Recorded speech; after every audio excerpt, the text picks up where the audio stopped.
Donc ici, vous êtes sur le pôle sol.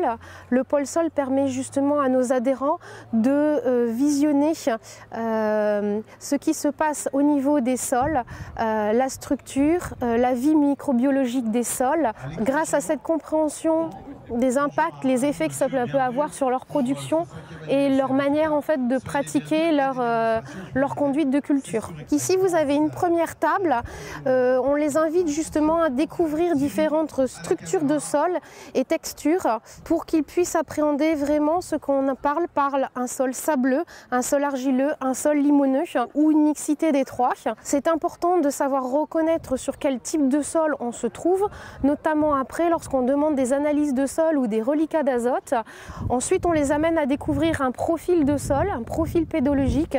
Ce profil pédologique en fait va leur permettre de voir les conséquences que ça peut avoir sur la production.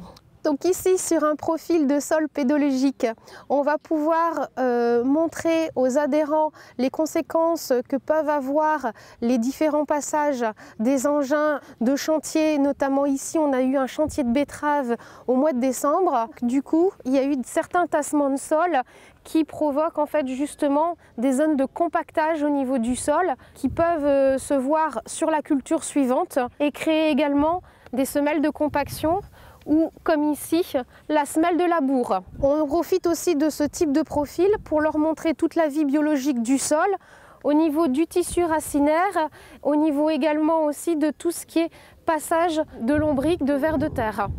Passages qui peuvent aller très profondément, puisqu'ici on peut observer la galerie d'un ver de terre qui descend jusque dans la craie en emmenant la matière organique du sol. Et c'est ça aujourd'hui les avantages que l'on veut montrer à nos adhérents, de prendre en considération nos sols pour pouvoir améliorer leur potentialité de rendement et la rentabilité de leur exploitation à plus long terme. Je vous présente ici une méthode qui est le mini profil 3D, donc une méthode qu'on a élaborée dans le cadre du projet Sol Défi d'Agrotransfert, donc qui consiste à prélever un bloc de sol avec les palettes d'un télescopique ou d'un chargeur frontal pour ensuite porter un jugement sur la structure du sol.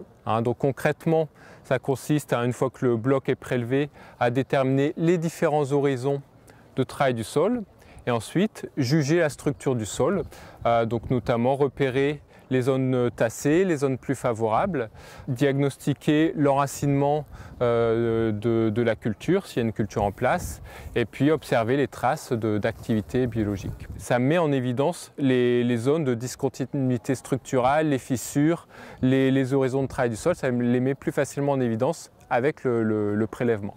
Nous, on travaille donc sur un projet sur la structure du sol et UNEAL est partenaire de ce projet. C'est que finalement, c'est une méthode innovante pour observer le sol qui va apporter plus d'informations que ce que permet une simple bêchée et qui est beaucoup plus rapide à mettre en œuvre que le vrai profil de sol.